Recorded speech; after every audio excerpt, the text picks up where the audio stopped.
consultant radiologist in Nisha Diagnostics. Today's topic of my talk would be varied. I did have a discussion with Dr. Sover, and he gave me a list of topics when I requested as to what an orthopedic surgeon could expect from a radiologist, or what would they prefer a radiologist to come up. So he gave me a list, so I'll be focusing on those. It's going to be a very basic talk on MRI imaging and basic interventions in MSK. So if you don't mind, I'll be sitting there, so that is convenient point.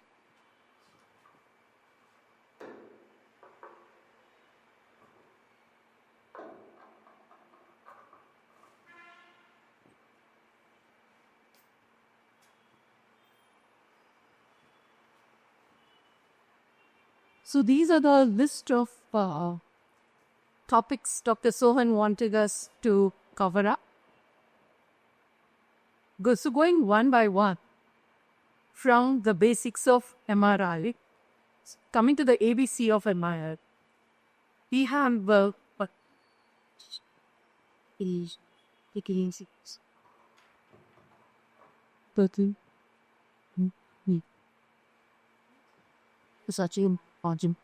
and you know जैसे बाकी nerves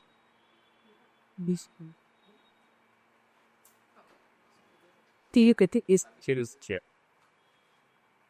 Use it. Part of. Also. Oh, then. So these are the three basic sequences of MRI. This being T1 weighted image, T2, and STIR. Now the differences, the basic fundamental difference between T1 and T2 is, in T1, the fat, this is the subcutaneous fat on the posterior aspect, it's bright. This is the spinal canal with the spinal cord and the CSF. The fluid is dark, which we call it as hypointense. And the marrow is little more bright because of the red mammal in the ventricular skeleton.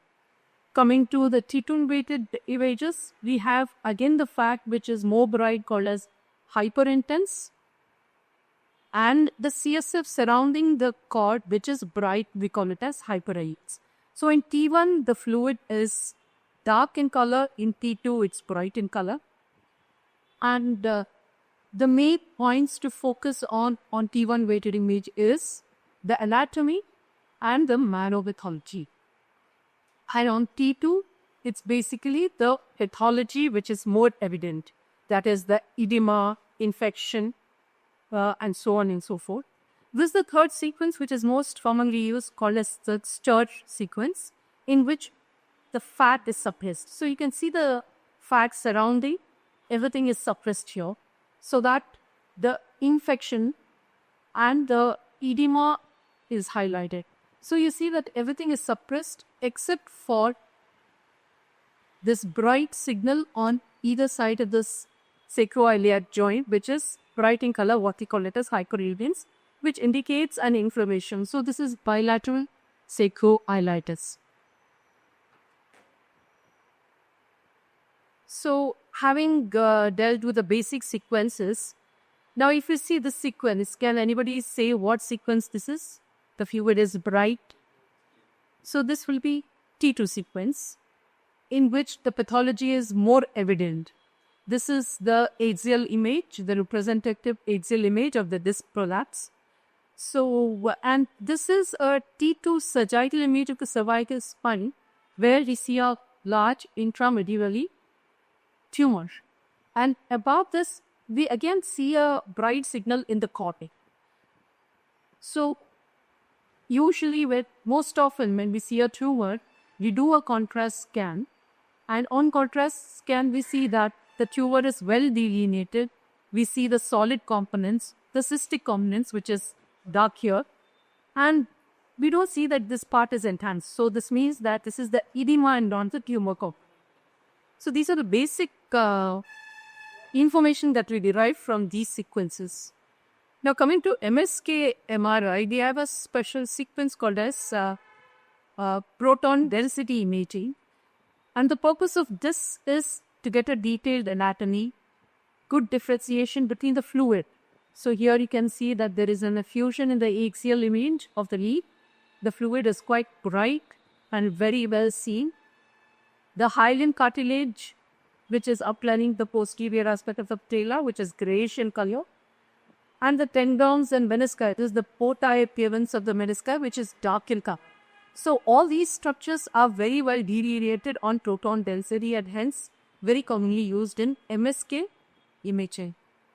So just highlighting the importance of a proton density. This is the X-ray where we would have passed it as normal. Coming to coronal T2 weighted images where you see a hypointense carcer area density here. But on proton density, you very well see that there is a fracture of the laterally here, plateau with edema. So this is the importance and of the proton density imaging. Now the further importance of MRI is characterization of the tissue. This is a normal sagittal section of the knee. Here we see again the fluid, the effusion which is bright in color. This is a case of patella fracture with fluid layering. So we see that this subcutaneous fat is bright and this fluid on the superficial layer is also bright. So this is the fat which is layered. Below that is a little darker fluid which is the plasma, and the lowermost layer is little grayish which is the cellular pulp. So this is a case of patellar fracture with lipo-hemo effusion. And here, as I mentioned in the proton density image, we see that the femoral condyle is bright, that is hyperintense. This is a characteristic finding in bone bruise and edema in case of trauma. Coming to marrow imaging in MRI, I won't be wrong if I felt that MRI may be the only modality in which we can have an accurate estimation and evaluation of the marrow pathology compared to the other imaging modalities. So in this 11-year-old osteosarcoma of the left femur, there is a light experotic lesion with periosteal reaction on the X-ray. This is the sagittal T1, where we see the extent of the marrow of the Occult. And on this, we see the cortical disruption and the soft tissue component and the marrow pathology. So all this helps in further characterization of the tumor, its extent and the marrow extension of the tumor. This is another case of tumor which has involved with marrow involvement up to the lower end of the diaphysis. We see another darker, hypointense, rounded lesion, which is not a part of this tumor, which is called as a skip lesion. So here, the importance of evaluating this is, this directly becomes T3 category. It's considered as a metastasis. So the importance of marrow imaging in MRI is highlighted in this fact that we can evaluate marrow very accurately. So the value of MRI for staging, this is where the tumor has extended into the physis involving the growth plaque. So this is physeal extension. And here again, this is the MRI of bilateral thigh. These are the two femur. This is the tumor involving the marrow. And here again, we find Nagar lesion. So this is the skip lesion, directly categorizing this tumor as P3. This is the axial section of the femur. We see that this is the whole outline, and this entire density is the tumor. This is the patellum, and you see the muscles here. And these two dark structures are the vascular structures. And we see that this tumor is almost encasing the vessels, and hence there is encasement of the tumor, encasement of the vascular bundle by the tumor. And here again, where the tumor is extending into the joint. So all these details can be evaluated on MRI, which can help in tumor staging. Now, the importance of contrast-enhanced MRI. I had already put this slide. This is just to enhance the fact that the tumor can be evaluated better on contrast imaging. You had improved visualization, tissue characterization, staging and surgical planning, monitoring the treatment response, and evaluating the recurrence depending on the enhancement of the tumors. So this is a solitary MCONDroma on the X-ray.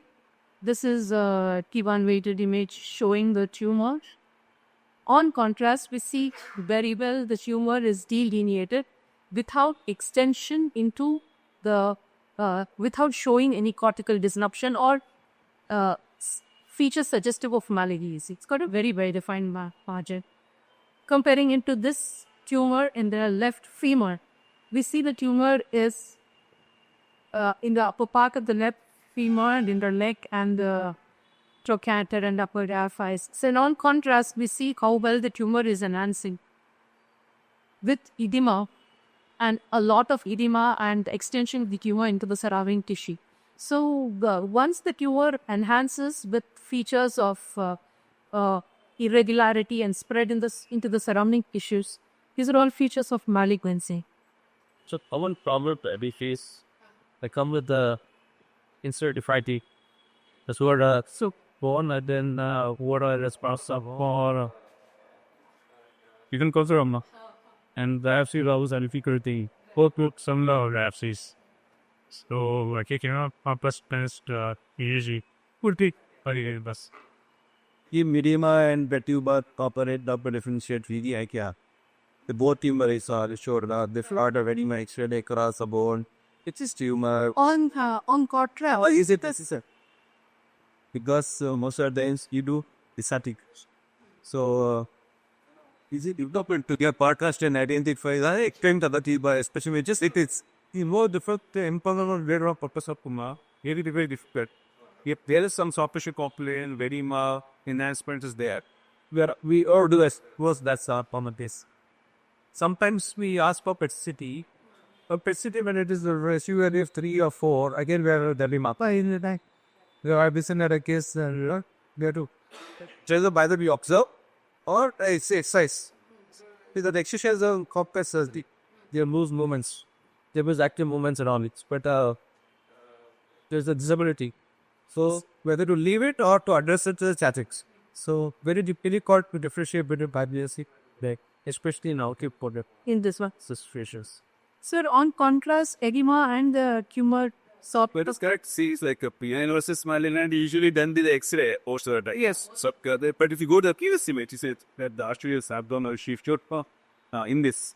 Like I say, now how much is a tumor, how much is a edema? Is it important for manage? No, let us malignant. Yeah, this is proved malignant. Arterial sarcoma. Then I do that. I see the bone marrow extension. Almost 50% in edema, only 30% is devotee over there. But the extent, the proximal extent is useful for you for basically what happens is we always base our special good book for people that they so our treatment planning is already based on the pre-chemotherapy MRI measurements. So when we take the RJ, generally we take people always use T1. So they obviously the piece already with T1 and we give usually 3 centimeters per sheet on the bone. Basically, there's any edema or any saturate issues are there, something microscopic cells to that, you can see the marginal color. So edema is not very well considered pigmental. Surgical planning. We do keep margins, either we keep bone or deep tissue or to some margin we could keep. That generally covers that. Even image is very, very important. So then that's the easier concept called bone saving surgery or it is just a distractive each. What is it saving? We have to save the bones. Even if it is osteotic. Yeah, 99%, 99% is always links of it. Today with technology, we can replace the entire bone, entire femur can be replaced as the mud. The disrupt tissue ablation is extremely related. Even in multiple mets situation also, they will palliate to twin salvage. For that, when they're living with a war, it says they have 6 months time or 1 year's time. They will have a dignified life. Amporitic, for this the amputation and the varicose death. It's a misery. So if they actually, in this case, what we do, in this case, it's because there's a skip lesion, we do a radicalization. Radicalization, we remove the entire femur. Whether femur, a cup of or asar, and then we could have modular metaphysis. From the hip joint to the knee joint, we replace it for metaphysis. And then next day, they're walk. The next day, they walk. That is the third thing. Sir, I think first I say is this question is not very important most of the times. Only when, for example, let's say there's tumor and then there's edema. The zone of wherever we want to take the bone, but we consider that edema zone as zone, reactive zone, and we try to consider it with the tumor. You want to remove as much as possible so that we are on the safer side. In expandable bones, for example, mid shaft, if there is tumor here, there is this much of edema. If this mid shaft, we can cut it off it, we can place safe. That will not matter so much. We consider even edema to be going away with the edema. The dilemma probably comes when you are to, then if you want to do a cut at the edema level, whether you are paying safe towards the tumor or whether you're taking risk. If they're going to, then contrast will help. So the contrast enhancing component will be the tumor component. Edema cannot enhance the contrast. Still, I think most orthodontists awareness of especially around chemotherapy. So generally, that edema part will come down. Post-neoadjuvant chemotherapy, edema will also come down. And if there are satellite cells, microscopic cells in this zone, generally it's taken care by chemotherapy. So we do touch it, we usually keep 3 centimeters margin, which should generally cover the edema or everything. If the edema is too long, we don't do days on this. In cutting, the chemotherapy effect is also there. Chemotherapy also deals to kill these small. So it was another. The question is, if there is an enhancing tumor, that is a tumor component. Then there is edema. Let's say maybe edema maximum going up to the articular surface of the passage. What will be the resection pattern? Will you consider an enhancing tumor plus 3 margin of 4 centimeters, or will you consider edema plus 4? What is your? I would like to consider edema also as a ready as much as possible. So currently it is. Where do you see the margin? The edema is the margin or the enhancing Edema versus 2 centimeters. edema plus. Then when we put in practice, we take the E1 image, Either the Marrow involvement or the variastic. Some packs for post-chemotherapy, we'll actually see craniostal thickening post-chemotherapy. You know the narrow part is down, but the periosteal preservation happens from the craniostal tip of the periosteal thickening. From there, you could take this as edema is generally big. You go towards important school because of the chemotherapy is a point where there's a periosteal reaction, you think there is a tumor component. At the good point, you can take the periosteal reaction as upper margin of a tumor. So, the serial assess up subperiosteal, you are a upper incision map. That is the maximum margin. So, as sir said, edema bone is usually rare in osteosarcomas. This would be because of some strain on some fall. That usually settle with neoadjuvant chemotherapy. At that time, we can compare and see are there any cells, any hypointense region 71 like area which was edematous before. Then we can take the marks. Usually, bone edema we don't expect. But in soft tissue sarcomas, definitely there will be some kind of edema, especially in myxofibrosarcomas. In that case, we consider edema as tumor and go beyond. units up. So those we don't have problem. But bone givers, we have a lot of problem because we see edema. We don't know which is tumor, which is edema. Of course, we need contrast, but even after contrast, you won't know which is a tumor or something. Like sir said, it is a periosteal reaction which support. Yes, I really agree. Actually, OP first, fat tissue part, they are very hard, especially in livings and all. So why it could understand what way edema affects? Look at the anatomy of body. One is what is reaction to the tumor. More than that, the pressure effect. When the tumor is expanding, that produces Stagnation. Fluid gets accumulated. When you are operating also, it's a sink. There's actually tissues are all swells because of the swelling of fluid collection. It may not signify a tumor invasion. it is basically the pressure effects of it. So edema is not always considered as neoplasm. Yes, but there could be some cells will be there. It's generally taken care by chemotherapy. Yes. So limb salvage is always done with small element of risk. Always there is a 5 to 10% chance of local recurrence because of these risks that we take. If you start doing aggressive, then we'll lose a lot of soft tissue, lot of bone, and the limb will not be viable post this now. When you consider whole the processes, you do like a short stump of bone or you take the or remove the whole thing. Depends on what we can do. There are sites when we have small stump, but if we have Fixation properly, the implant can be managed such a way that the implant can stay and give a long life. Then we take risk with small this part. But suppose in this case, the osteosarcoma which you showed now, there is skip lesion Up to the right, piece. Yeah, because skip tissue what it's a hepatic spread. So it could mean that the entire barrow cut are met with cells. So there we don't take a risk. Now if I take a cut, I need at least 2 to 3 centimeters marching. Here I have to take a cut to the head of the neck of the femur. Neck of the femur and such a long lever arm, no implant will give that kind of a stability. It's the biomechanics. Long lever arm, the support arm may not be adequate, so it should fail. Karika says, say. So by your headache, you want to make no case to go to multiple surgery, you don't want to experiment. We repair the whole thing and make a box tested. This is great. Welcome Dr. Balchandra, severe orthopedic consultant. That focus around that propaganda, is it a spread or another point which? It is a micrometastasis, I would write. Similarly, through lymphatics, industrial blood supply, lymphatics will be there. The tumor would have spread through that. So that it means if there's a lesion visible, there must be cells which are not visible also along the shaft. So our assumption is, along with macroscopic tumor, they put microscopic tumor as there. In such situation, would you consider worthy as a metastasis? Not metastasis. No, it's the local metastasis. Local. No. Did you fall broken, burmily, carcinoma, is bone metastasis? Is it a possible because you scheme multiple? Then we say X-ray also. No, X-ray, if you say there is a lytic lesion, a sclerotic lesion, there's periosteal elevation, which on each, it's probably whenever it's your multiple lesions, our first diagnosis is metastasis. Look, now you're as a more part of the plasma. Or it's shooting purpose. No, actually, first, sure. Unfortunately, both tumors don't follow our understanding. The pediatric case group very uncommon to have a scarcity. Age, site. Madhuvatan we are taking up. Osteosomas can occur at 60 or so. But a lot of people make a mistake.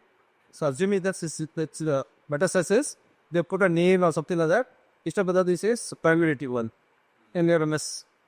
So this is about neurovascular bundle assessment on MRI. We can see on this T1 weighted images, you can see the neurovascular bundle is well delimited by adipose tissue. So knowing the anatomy, we can very well visualize the normal neurovascular bundle.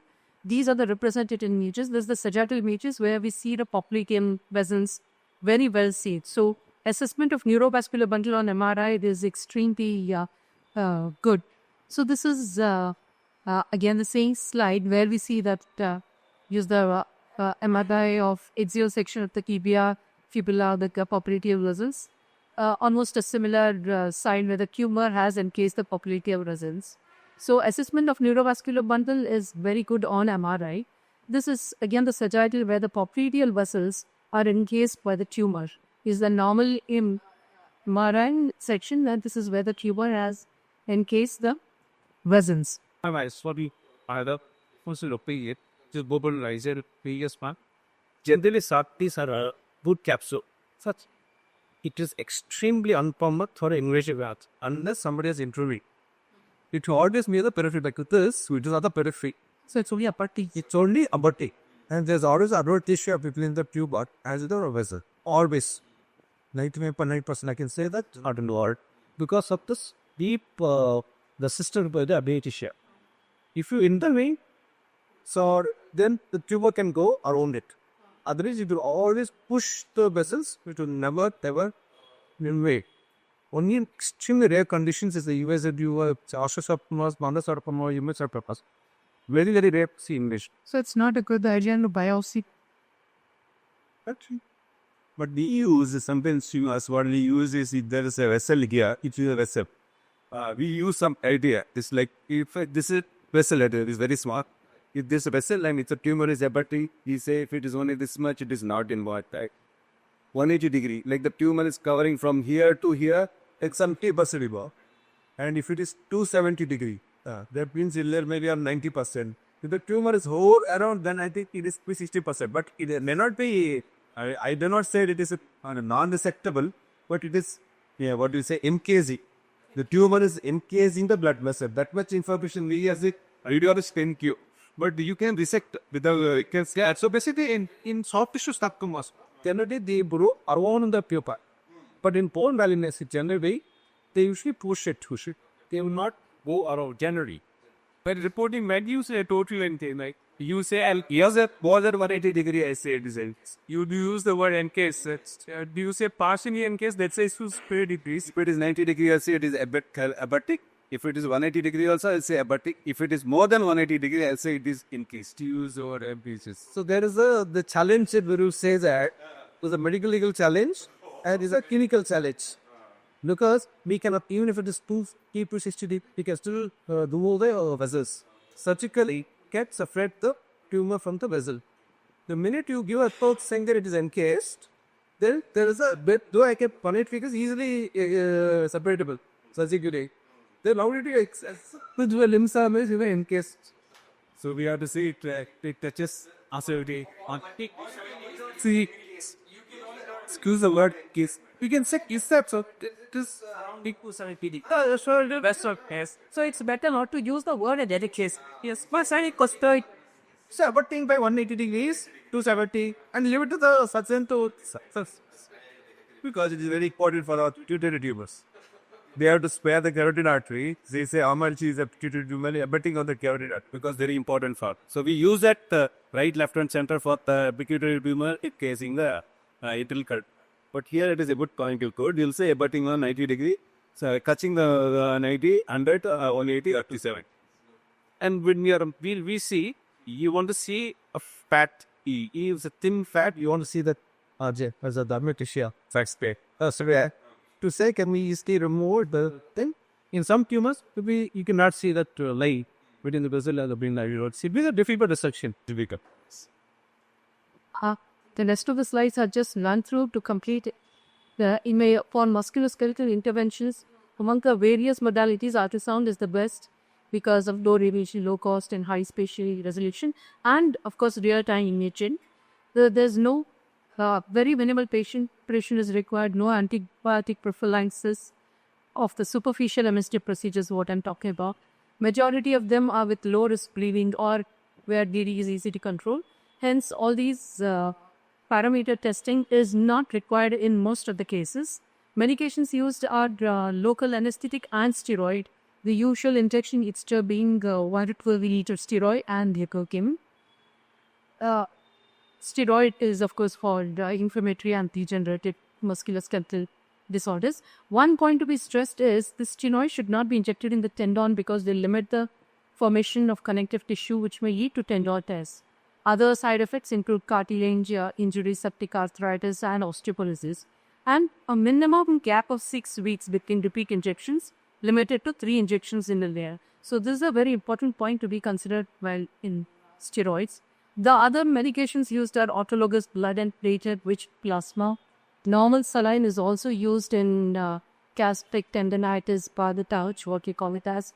There's a hydrodissection and entrapment neuropathies where saline is, there is hydrodissection. Saline is injected around the nerve and freed of all the fibrotic components and make the nerve free for the